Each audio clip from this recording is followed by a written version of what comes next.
Hello, everyone. We'll start the presentation in about 1 minute as we wait for everyone to get settled in.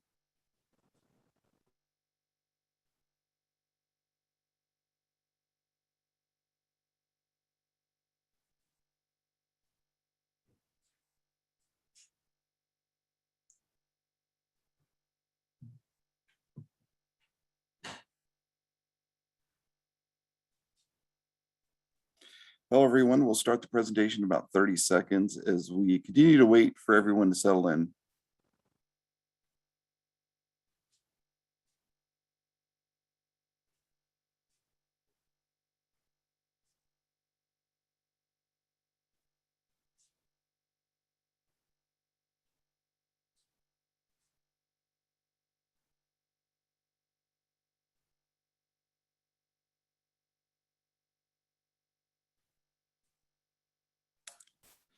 Hello, everyone, and welcome to today's Safety and Health webcast, The Myths and Misconceptions of FRAR Clothing, presented by Bulwark. This is Alan Ferguson. I'm an associate editor at Safety and Health magazine. I'll moderate today's presentation. First, we'd like to thank you all for joining us. And on behalf of the National Safety Council, we hope that you, your loved ones, and all the people in your lives are remaining safe and healthy wherever they are. We'll start the presentation in a couple minutes, but first there are some housekeeping items. As a disclaimer, the views of today's speaker and organization are their own and do not necessarily reflect those of the National Safety Council or Safety and Health magazine.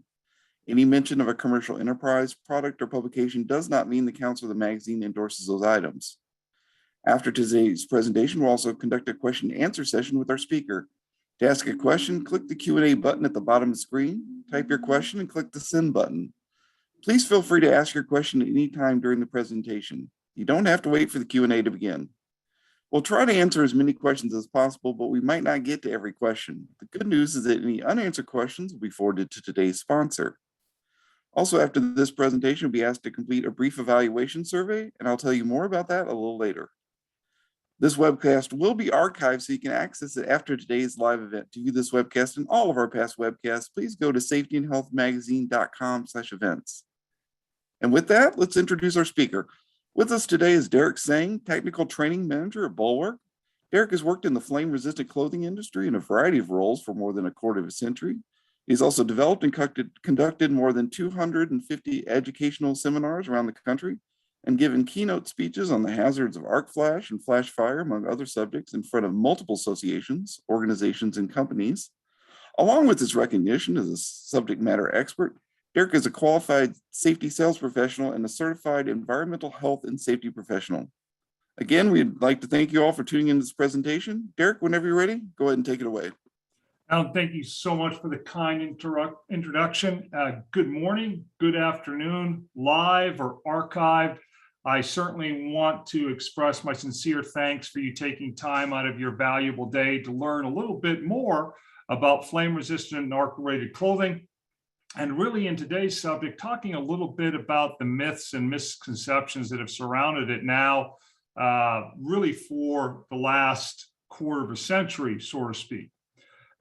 Today's format, I'm going to try and leave a little bit more time than usual for Q&A and really kind of get some feedback from you all. If we don't cover your myth or misconception, or something that's been kind of tickling the back of your mind today, make sure you ask, because trust me, when it comes to this particular subject matter, if you have that questions, many of your peers also have those questions. So with that, let's kind of look at what we're going to hit on today. Some of the most common myths and misconceptions, misunderstanding, and some of them are just flat out wrong. We'll talk about flame resistant, flame retardant, fire resistant, fire retardant. Is it all the same? If it's the same fabric, if it's the same test results, is it the same outcome? The hazards, specifically, what's the difference between an arc flash and a flash fire? Can one measure in another correlate to the other hazard? The big one, these garments are just way too hot. We're always getting pushed back. And then they're not only hot, but they're expensive. And do they even really work? Doesn't matter what I wear underneath. This stuff is designed to protect me, so it should protect me regardless of what I'm wearing underneath. Is FR rain gear, just having the designation with the initials FR, if I see that on the packaging, if I see that in the catalog, if I see it online and I hit buy, am I good? I want the lowest body burn. When we talk about flash fire and we talk about measuring, we talk about testing, what does the lowest body burn mean? And is it something we should really be trying to ask for when we're evaluating our garments? For electrical, cotton is fine. Cotton is a safety upgrade. We don't need all this FR, AR stuff. Inherent and treated, those terms, are they still valid even today? Here we are, almost 30 years removed when they first came out. Do they still give us insight today? Or did they ever give us insight? And how have they been misused through the years? Task-based versus daily wear. I'm just going to buy some kits for my guys. They'll put it on and we'll be good to go. I'm now compliant. But are you safe? And then lastly, time permitting, we'll get a bonus in there considering kind of what we've been going through for the last 24 months and some things to think about when it comes to PPE. So that's the agenda. All going well, we'll have about 10 minutes or 15 minutes or so to get into some of your myths and misconceptions. So what do you may be hearing out there? It's all the same. Fire resistant, fire retardant, fire rated, my cotton Nomex. Hey, just get me some of that 8812. What do these terms mean? And then more importantly, when I'm looking through and evaluating these, hey, that's the same fabric with the same testing, the same ARC rating, the same calories per centimeter squared of protection, the same 2112 compliance, independent, and it's way cheaper. So is it all the same? Or should I really look into how that garment came to be? Do I really need to know my supply chain? Do I need to know from kind of that farm to table concept? And the answer is yes, absolutely. It's really important because remember, we build these garments to protect you against a short duration thermal event, whether that's an arc flash or a flash fire. And those are ideally or realistically, they're unplanned. We're not knowingly, unlike firefighters, we are not knowingly going into thermal events. So when these accidents happen, how that fabric is conceived, how that garment is built, and how I'm wearing it is going to all add into how I come out of that event. So I say all that by we need to have, first and foremost, we look at fabrics that demonstrate that they have flame resistant characteristics. What do I mean by that? They put themselves out. That's all they do. There's no ballistic qualities to these garments. There's nothing magical other than they self-extinguish by definition. And how they achieve that ability to self-distinguish can come in a variety of ways. And you as the wearer during that event don't care about any of that. All you care about is it's going to work, and there's been no shortcuts, AKA, how do I take something when I see good competitive top of the line FR manufacturers, that shirt, pant, or coverall might be in excess of $100. And here I am on a obscure website seeing a similar test result, looking at similar fabric, and it's half the price. Where did they cut corners? Unfortunately, in these garments, you won't find out until you need it to perform its best. You're not going to find out whether that FR engineering was done correctly. You're not going to find out whether that garment was put together correctly. I can take a $5 YKK panic zipper, which allows me to get out of that garment under duress, or I can put in a 5-cent plastic zipper with non-FR tape so that it fuses shut during that thermal event and I can't get out of it and I can't get that heat away from my body. Am I going to be hurt far more than I should have been if I was in a properly built garment? So knowing your supply chain is key in how it was built. The other big factor is knowing your supply chain when things go wrong. What do I mean by that? I can take 10 different manufacturers with navy coveralls and I can walk them around the room. And if I've removed all the identification, all the key indicators that give you insight into who built them, what do they look like? Navy coveralls. You don't know the quality of that FR engineering. You do not know the quality of that build. You do not know anywhere the shortcuts have been made to make a $100 garment into a $50 garment until you are actually in the event. And if you are unfortunate enough to have any of your folks actually use these garments for what we as the market build them for, and that's life-saving pieces of equipment that are going to self-extinguish and mitigate injury, if you have to use it in that environment, what does that supply chain bring to bear? Can they get down to the microscopic level and tell you how hot that fabric got? Were there any secondary accelerants that came into bear? Did the FR engineering perform as designed? Were there any extenuating circumstances that may have caused additional injuries? Did they keep their data for up to 10 years because it may take that amount of time to get a 4X or a 5X or a 6X off the shelf? Do they have the data on the first burn, the first at new, the first laundering, and 100 launderings? Can they tell you the data? Do they know what roll of fabric and what factory, and can they account for that life-saving piece of a device through its wear life? All those things being said come to bear in the end when you need it to do its job. So the simple answer is they're not all the same. What is the hazard? This is maybe a different way of thinking about the hazard, because if you ask more people in general when it comes to flame resistant and arc rated clothing, just by using the acronym FRAR, people are going to say, oh, the hazard's real easy. It's going to be a arc flash or a flash fire. And that would be the common understanding of the real hazard. But if I were to tell you that there's not a documented case of an arc flash or a flash fire actually causing the worst case scenario, and that's a fatality, would that surprise you? One, they don't last long enough by definition. They do get hot enough, but their duration does not last to the point to where they can damage or injure you enough in and of themselves.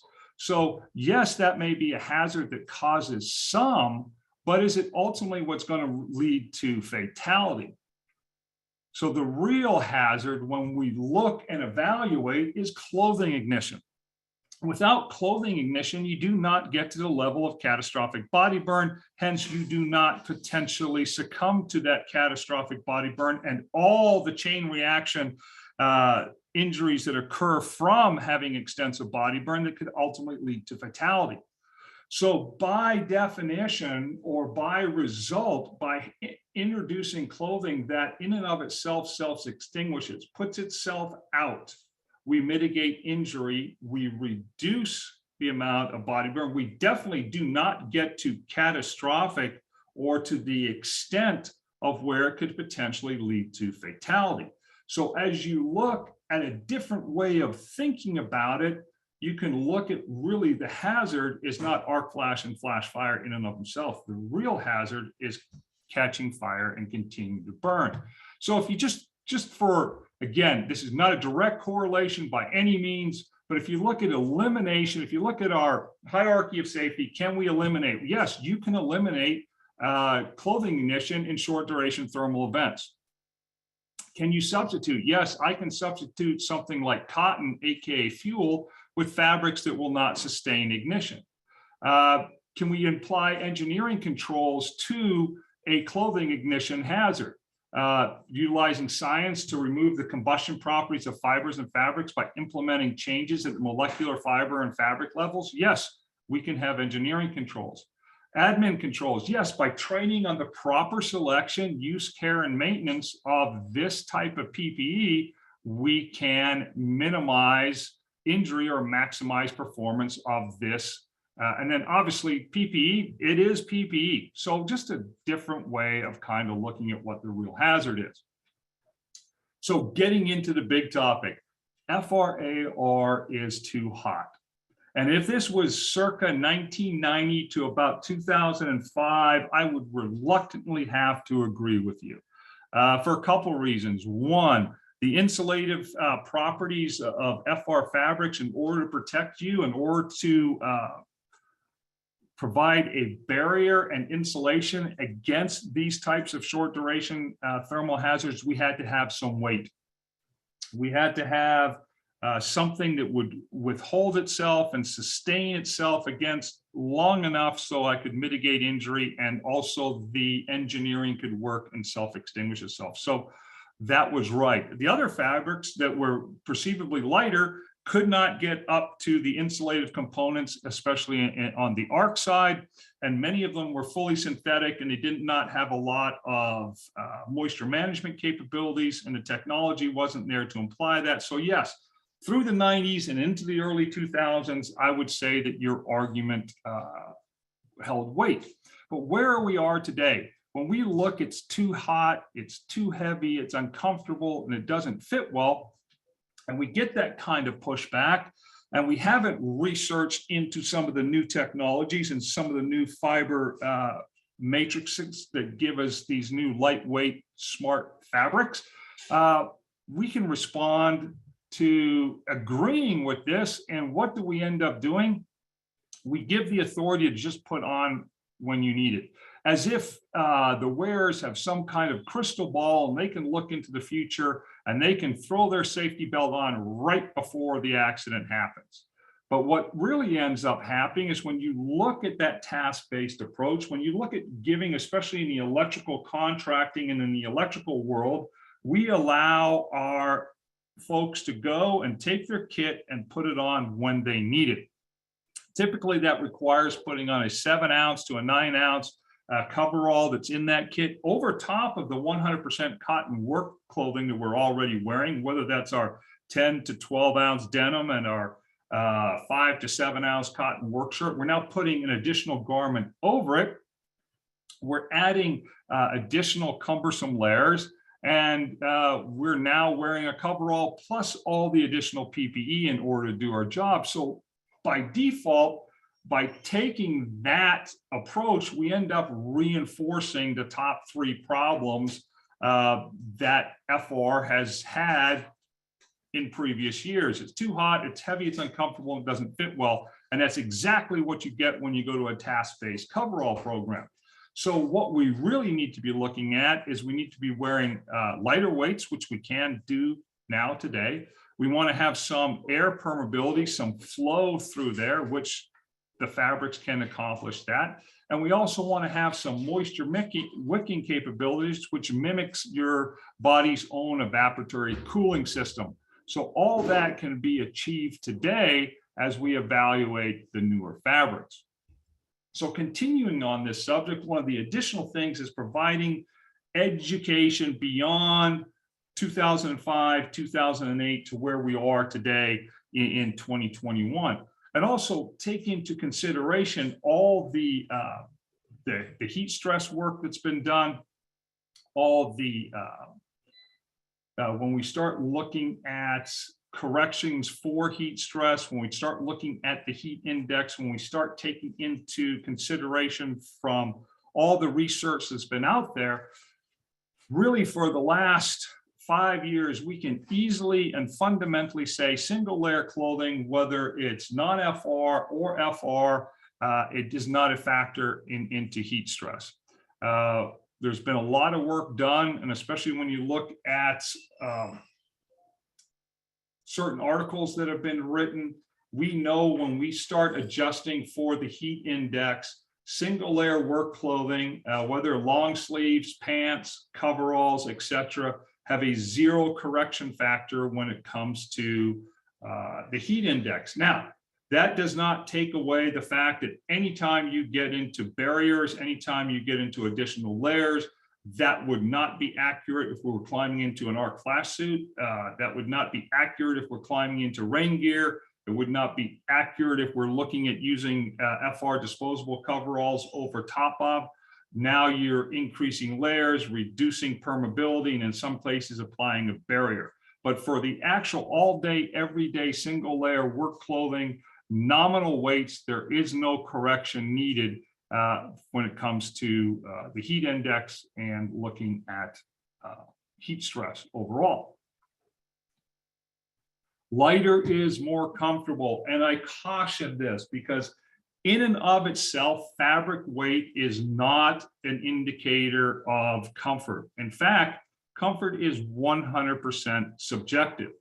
And if you don't buy into what I'm saying, the next time y'all get your team together and you have a group setting and you're all sitting in the right room together, just take a moment, just take a few seconds and scan the room and take a look, and you'll see a variety. You'll see folks in short sleeve polos, long sleeve polos, sweatshirts, hoodies. You might see vests, multiple layers. And I'm going to guess that everybody's first goal in dressing that day was to be comfortable.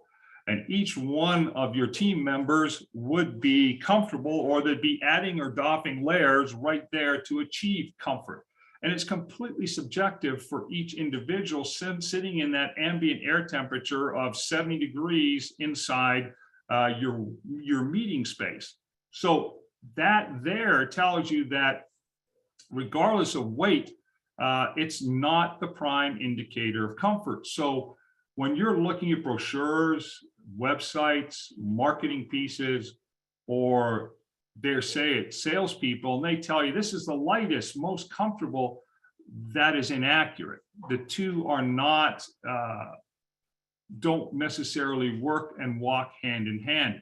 Yes, fabric weight is one of the factors, but there are other things that go into providing something that is a much more conducive to what we all perceive as comfort, and that's being dry. And that's having a feeling of coolness against our skin that's keeping us feeling that we're comfortable. So high air perm, how do we get that? Well, you have to have the FR engineering that will allow you to open up the weave to achieve air permeability. There are a lot of lightweight fabrics out there right now that the weave is so tight in order to obtain the insulative components that after their moisture wicking finish wears off, they are almost unbearable as far as wearing because it's scratchy, it's uncomfortable, and even though it may be light in weight. So we do want to have the technology that we can open up the weave and have some air pass through, kind of that swamp cooler effect on a summer afternoon. And then make sure that the moisture wicking property is part of the fiber blend, and it's included in that fiber matrix, whatever that typically cellulosic is, and it's not a finish dependent. All finishes in the marketplace today are temporary, typically about 25 launderings, a little less in an industrial laundry environment. So in a relatively short period of time compared to that garment's wear life, that moisture wicking, that removal of moisture or transferring of moisture from your body to the atmosphere, keeping you cool because it's mimicking your evaporatory cooling system, is gone. So you want to, as you're researching it, you want to look at a balance, and you want to make sure that balance is actually woven into the actual fabric matrix by utilizing the best attributes of all those fibers that are going into making that garment. So first and foremost, in our world, we have to be protective. A lot of folks say, hey, here we have this great garment over here in the retail space. It's non-FR, but can we just mimic that or make that like, and we would wear it all day, every day? Not that easy. First and foremost, we need to protect to whatever the hazard is you're using this in. Is it a short duration thermal event from fire like we have in our refineries and our oil and gas exploration and our chemical facilities? Or is it arc flash in our utilities and our general industry thing? I have to get that component solved first. Then I can work on providing air permeability, moisture wicking, and look to reduce the weight as much as we can. The cool thing is today we have fabrics that are doing just that. Thanks to a lot of information and input from our marketplace, and that's you all that wear them. They have been working over the last decade to get that fabric weight down, to get to where we can have an open weave, where we're actually utilizing a lot of the technology that we're seeing in the performance world, that we're seeing in the athletic world, and we're bringing that into our industrial athletes and allowing them to take the same components and also maintain that protection. So where we are here in 2021, going into 2022, compared to just even 5 years ago, has come a long, long way. One of the other things we get is this stuff is just way too expensive. And that may be one way of looking at it, and looking to cut costs from a per piece standpoint, or looking at cost in a different way can maybe help you promote the fact that you need to have top quality PPE. We don't get the same kind of pushback when we sit there and we talk about fall protection and fall harnesses. No one wants to be dangling 20 feet off of Mother Earth in the cheapest, most economical, poorly built fall harness that the company is willing to provide. We don't seem to get that kind of pushback when it comes to those types of life-saving pieces of equipment. But for shirts, pants, and coveralls, because people still have the image that these are clothing and garments, in which they are 99.9999% of the time, or unless you need it to do what it has to do to save your life, there seems to be a mentality to look at cutting costs. And when we do that, when we push it into when you start looking at it as a commodity, you're taking safety really out of the picture. You're looking at asking a marketplace to get innovative, more creative, and provide more comfortable, lightweight, better moisture management systems from a daily wear standpoint, yet not having the resources to do that. So you eliminate innovation. Could you be sending the wrong message to your team to where, hey, we know what we need to get, we kind of know what a fair, equitable price for it is, but we're going to go out and find the cheapest, least expensive as possible and provide that to our people. You obviously are not getting the best quality and the best durability when it comes to the economics, and that's just universal across the board. If you're going to save money, you have to be sacrificing something. We all know what the value equation is. You're not going to be able to source from one single supplier. You may be able to find folks that can supply lower cost pants, but their shirts are more expensive. Someone who can get low cost jackets, but they're not going to have the coveralls and the price point you want. So when you start driving down on price point, you may be increasing your cost to source overall, because it's going to take a much greater, broader sweep to try and find the least expensive in every category that you need. So something to think about. You end up having a transactional relationship with your supply chain, and that may not be the best when it comes to utilizing PPE and safety products. And then the real danger is, at the end of the day, as I alluded to earlier, as a marketplace, we generally know what the fabric costs are. Whether you're looking at whatever engineering or combination of engineering to get that FR properties, we know what those cost. We know what it costs to cut and sew. And at the end of the day, you see something that's completely imbalanced, where the large majority of garments fall between X dollars and Y dollars, and you have this outlier at Z. Where did they cut the corners? And unfortunately, you're not going to know that until you need it not to be there, meaning that those corners that have been cut will show up during a thermal event and ultimately cause more injury and cause more damage when that was what the goal of the program was to mitigate in the first place. And it only takes one of those. When you start looking at the cost, it's astronomical what it costs for burn injury. On average, $25,000 a day. A 40 to 60% body burn is 54 to 60 days in a burn unit, if not more.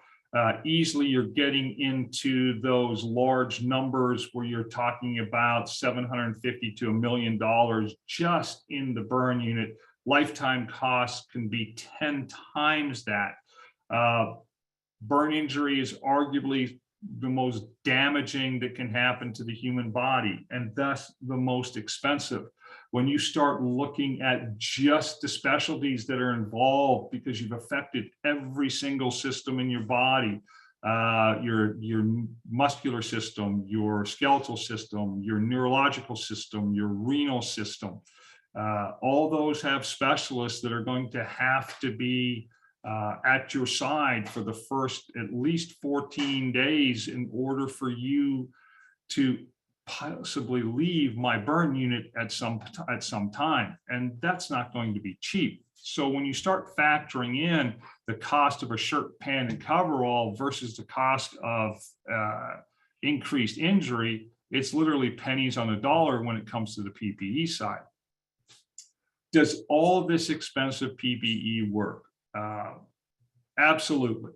When we start looking at protecting versus non-protecting, this simple graph here shows you 25, 50, and 75% body burn, and that's one way to look at it. The other way to look at it is anything under 25% body burn across all age categories is almost 100% survivable. And if you think about that, what does that mean? That means I've implemented my flame resistant arc rated shirt, pant, or coverall, because if I'm wearing those garments correctly, there's not 25% of me left over to hurt.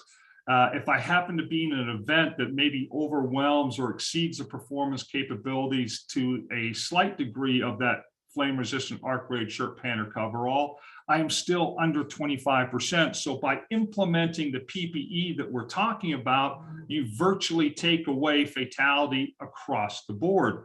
When you start seeing the increase in the fatalities is when you either are not implementing the proper PPE, or you're implementing the PPE partially, or you're not deploying it properly.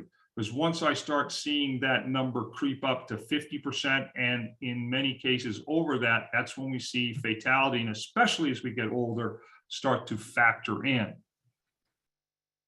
Does it matter what I wear underneath my flame resistant garments? Do we have to spend time educating our workforce on what they need to do on a day-to-day basis when they're implementing or deploying their PPE? And the answer is absolutely. The rule of thumb is underneath our flame resistant arc rated garments, we can wear natural fibers and natural fibers only. That is cotton for the large majority of the time, wool in the winter months, and in many cases, silk. We want to obviously avoid synthetic layers.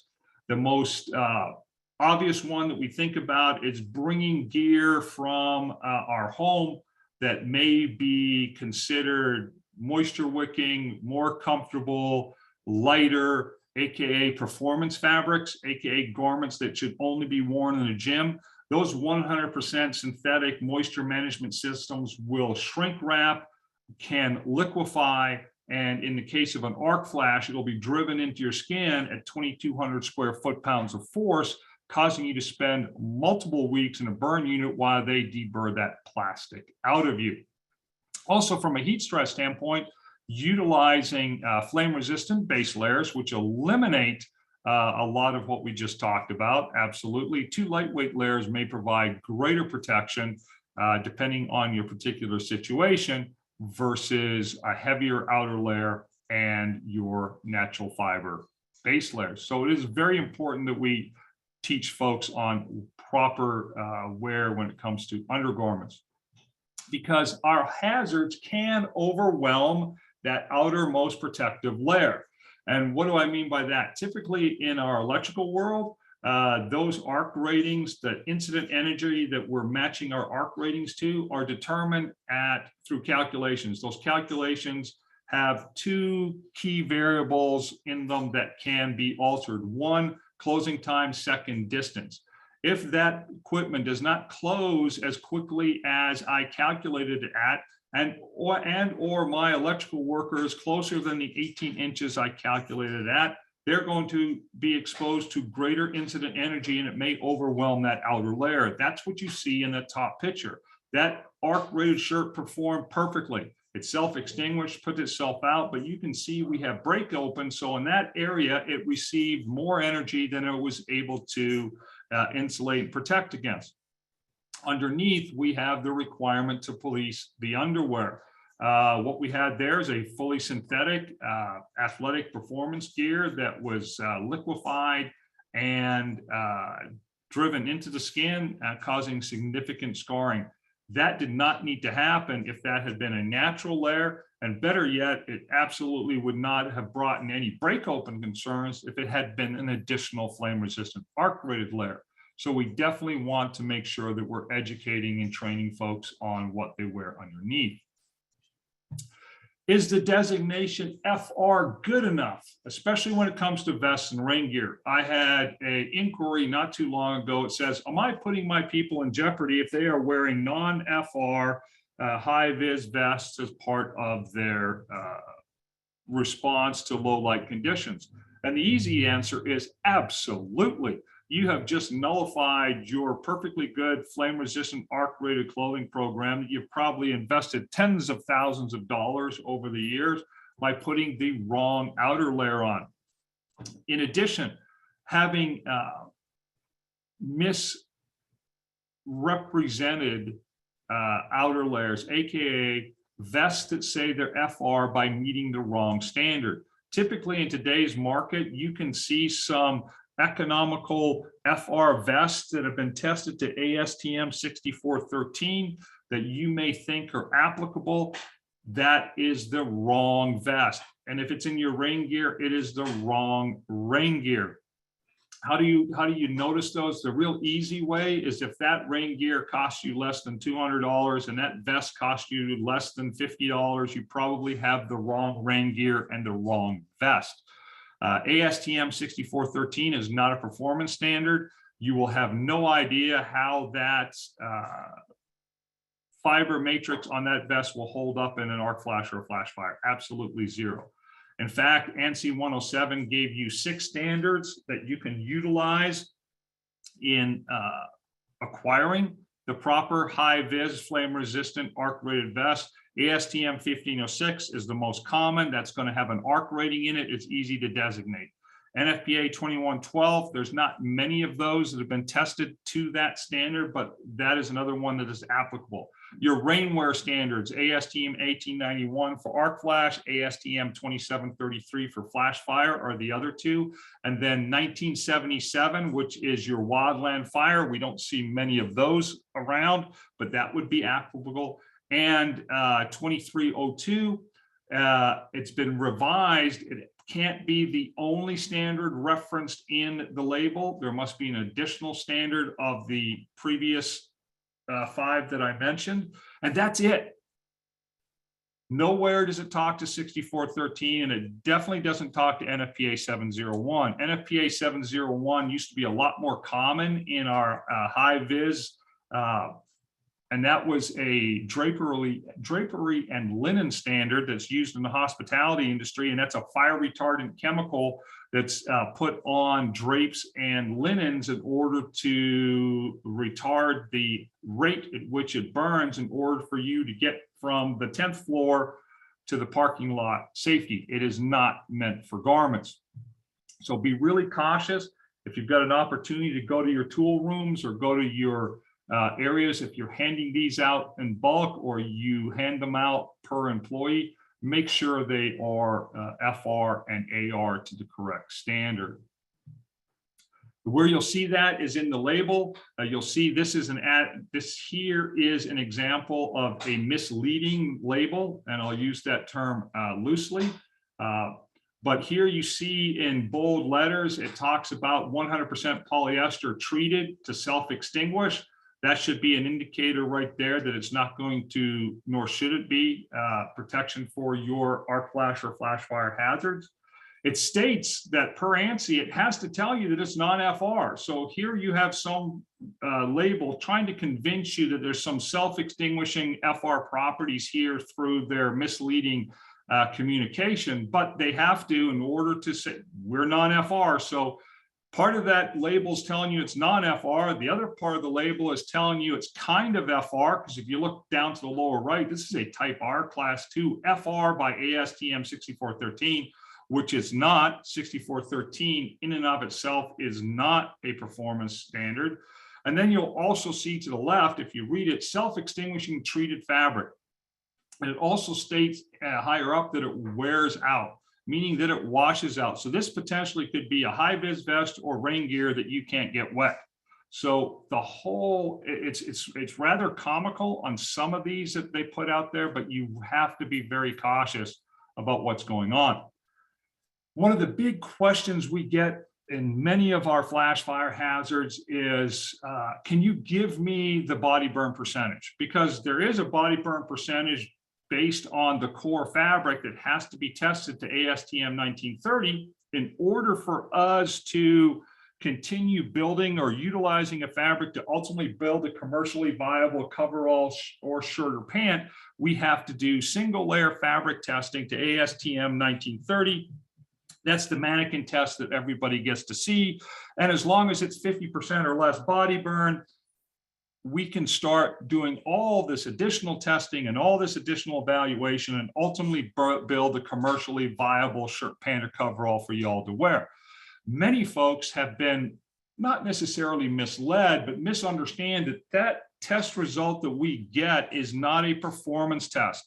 It is literally a pass or fail. I can pass it 20%, 30% or 40%. All it's indicating to me as a garment manufacturer is that I've met the requirements for the standard to start doing everything else.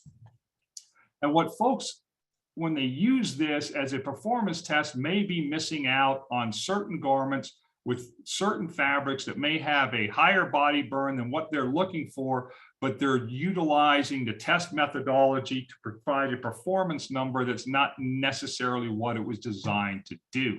Remember, this is not a commercially viable coverall. It doesn't have pockets, it doesn't have additional seams, it doesn't have additional anything. It's a single layer fabric that's built specifically for the test.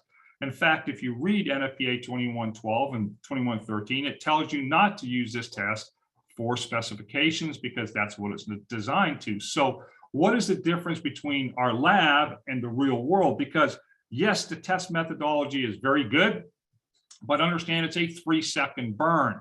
It's a jet-fed fuel fire. It's not a flash fire per se. It's 360 degrees exposure, which in the real world is highly unlikely. And then you get your 50% body burn. So how does that look like in the real world? We'll get to that.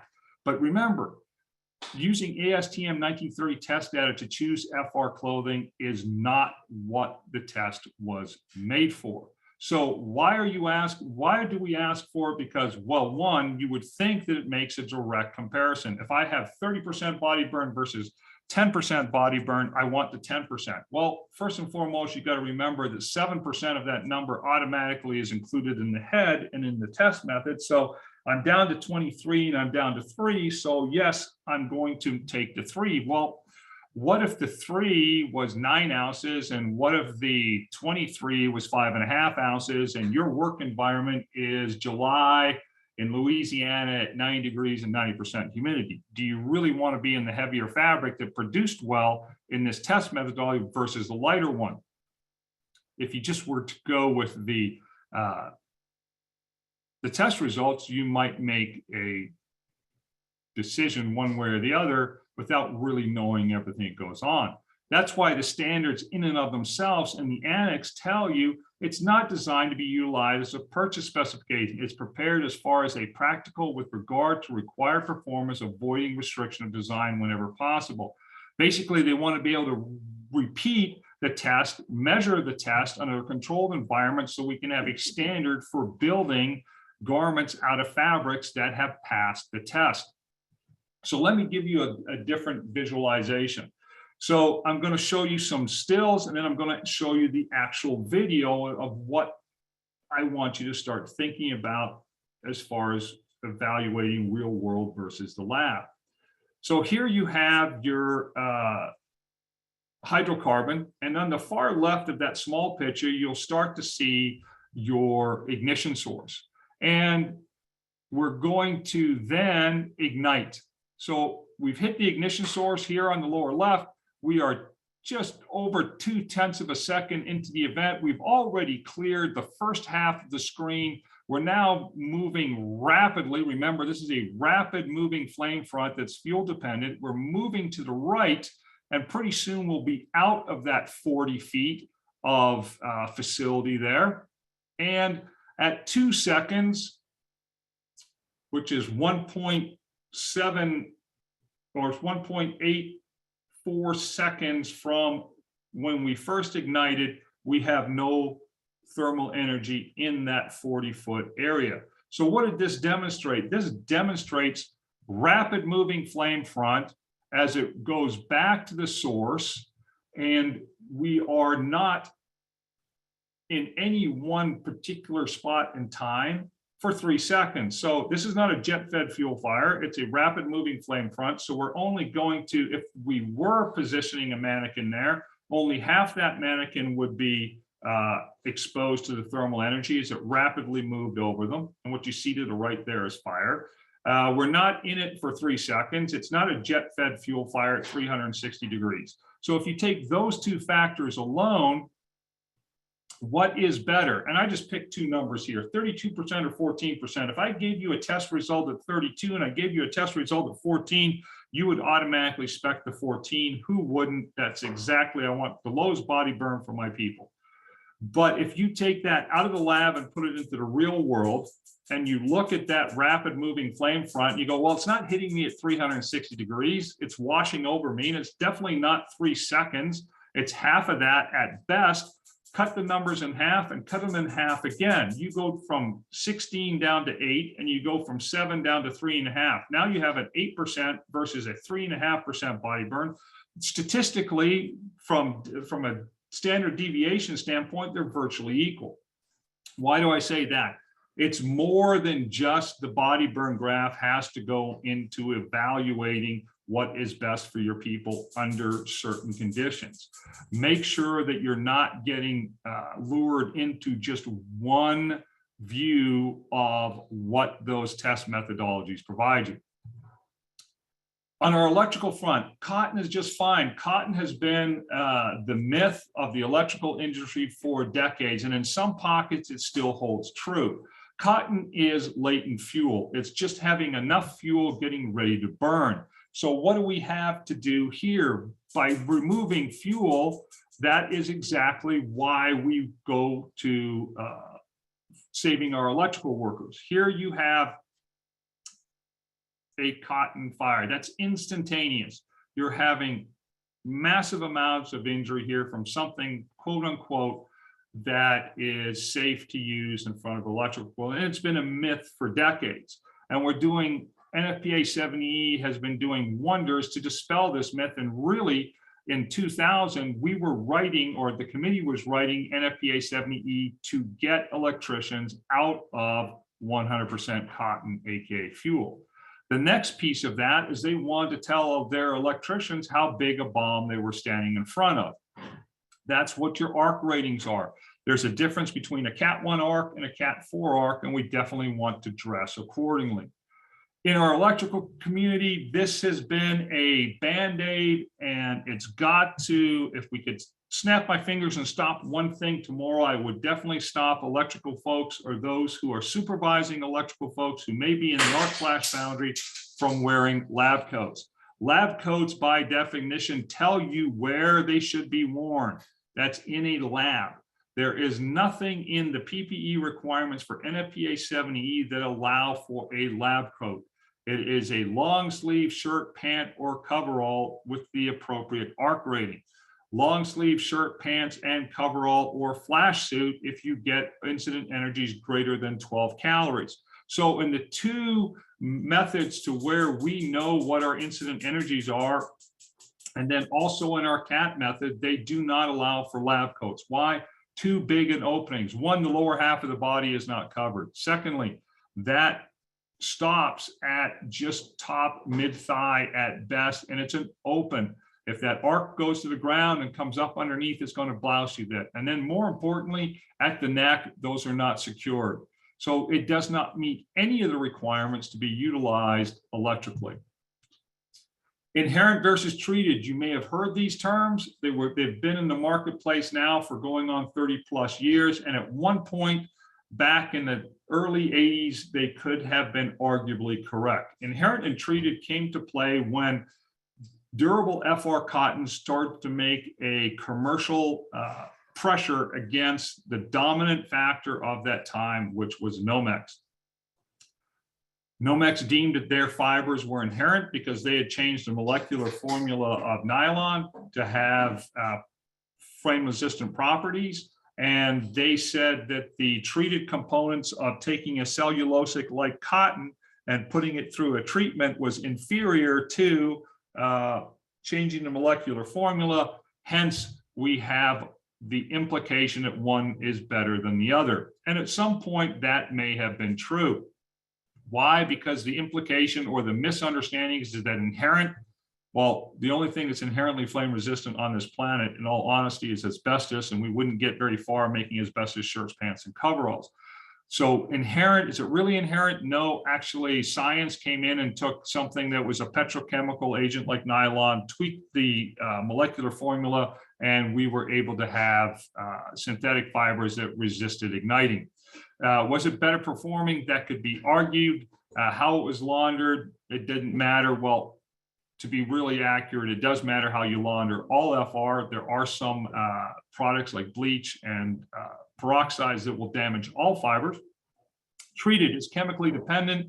That was true. Surface topical treatment, not entirely accurate. It actually bonded with the cellulosic fiber and was durable. Launderings affected the FR properties. In the very, very loosest sense, that could be argued, but just like the inherents and the treateds, they're all, there are ways to properly launder them, and there's ways to launder them where you can mess with those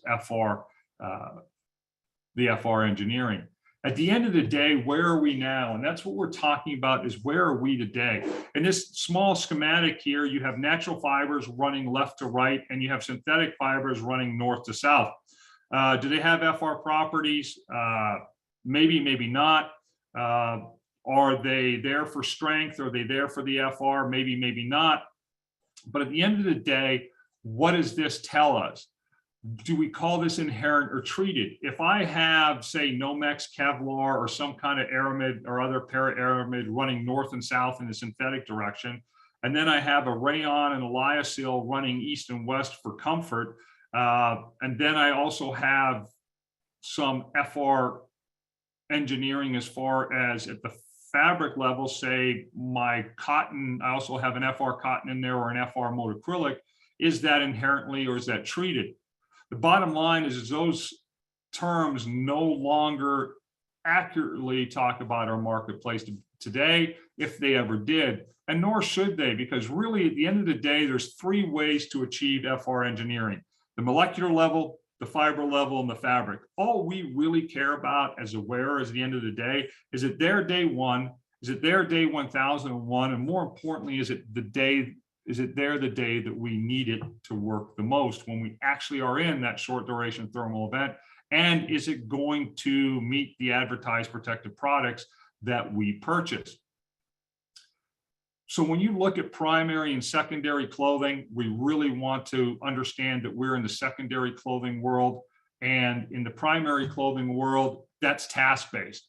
In our world, we have to be wearing it all the time. Firefighters can don and doff their gear because they are knowingly going into a thermal event. In our world, we don't have the ability to don and doff because, believe it or not, we don't build electrical systems and/or our chemical refining and oil and gas things to blow up. These are events that in many cases are unpredictable. And in many cases, we don't have time to stop what we're doing and going and putting on our PPE. We have to have a baseline of protection all day, every day. And that is the core difference between being task-based and being all day, every day, basic baseline of protection. As an employer, I know my electrical workers, my oil and gas, my folks that are in my chemical facilities have a baseline of protection if everything goes wrong, because they, unlike my firefighters, don't have time to go get it and put it on when they need it. And remember this, regardless, PPE is your last line of defense until it is your only line of defense. Your hierarchy of safety has failed if there's an arc flash or a flash fire. You can't engineer it out. You can't eliminate it. You can't admin it out. It's all you've got now is your PPE, and it doesn't work unless you're wearing it properly and wearing it correctly. So as we wrap up here, just real quick, one quick bonus in the world we're in today, stop sharing your PPE. The biggest thing that we've taken away from the pandemic is you can't be sharing, whether it's gloves, whether it's hard hats, face shields, whether it's hoods from our arc flash suits.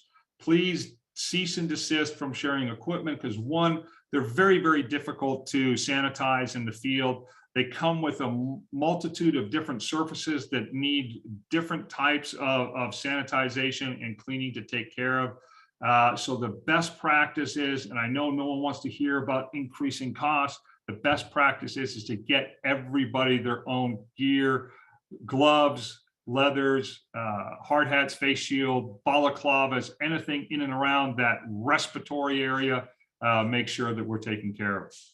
The cool thing is there's no special cleaning necessary for flame resistant arc-rated clothing as it pertains to taking care of COVID-19. If 20 seconds of hot water and soap takes care of it on your hands, 30 to 40 minutes inside a washing machine in excess of 100 degrees and then inside a dryer is definitely going to nullify your virus. So time, sanitizer, soap and water is all we need. And that's exactly what your instructions tell you. So with that, that is my contact information. Please don't hesitate to reach out. And we don't have as much time as I hoped for Q&A, but if you have something that's happening on your site and you want to ask me about it, don't hesitate, shoot me an email anytime. And with that, Alan, back to you. Well, thank you so much as always, Derek, for this fantastic, insightful presentation. And before we start the Q&A, I want to remind everyone about the evaluation survey we're asking you to complete. This survey will open in a different screen after this webinar. Your input is important because it'll help us improve our future webcast. Okay, our first question, can FRAR clothing be washed with the general laundry? And is there a recommended temperature not to exceed when laundering? Good question. The rule of thumb is, and it's really not anything to do with the non-FR properties that you'd be coexisting with in the washer and dryer, but just from a good business practice, you don't want to bring any of those soils and chemicals from your work environment and mix it with your family's clothing in general. There is a hot water max for flame resistant arc rated clothing, but you're not going to get there in the residential world. It's typically over 160 degrees Fahrenheit, where we tell our industrial laundry folks, make sure you don't go over this mark. Residential, if you're over 110, you might be able to push to 120 in some cases, but you're not going to reach the maximum in your residential world. So that should not be a concern. So our next question, what is the proper way to repair and patch FRAR clothing? Can you iron on a patch? Great. No, well, you can. The rule of thumb is like materials and Nomex or aramid thread. So the cool thing is you can hop on the Google, look up Nomex or aramid thread, purchase whatever colors you need, hold on to a couple of old shirts, pants, and coveralls, because you're going to want to use like materials to make that patch. They do make some FR patches. I'm not as familiar with those, and I don't know how readily available they are. But understand this, you've broken the integrity of that PPE. You can and are allowed to repair them, but there are no guidelines to how many repairs you can have. So here's what our rule of thumb is. You make the OK sign. That OK sign has 3 fingers up in the air in a small circle. That circle is about the size of a nickel. And those 3 fingers tell you how many inches you're allowed to repair, one of each. So 1 tear, 3 inches or less, and 1 hole a nickel size or less is what we recommend on any single garment. If you're going beyond that, retire the garment. You don't allow your fall harness to be frayed, nicked, cut, or otherwise. Don't allow this life-saving piece of equipment to be compromised either.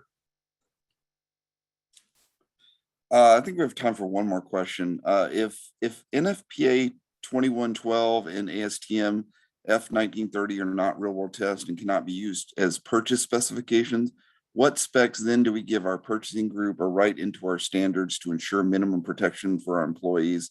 And is there a better set of standards available? Thank you for asking that, because I do want to clarify. ASTM 1930 is a great test methodology.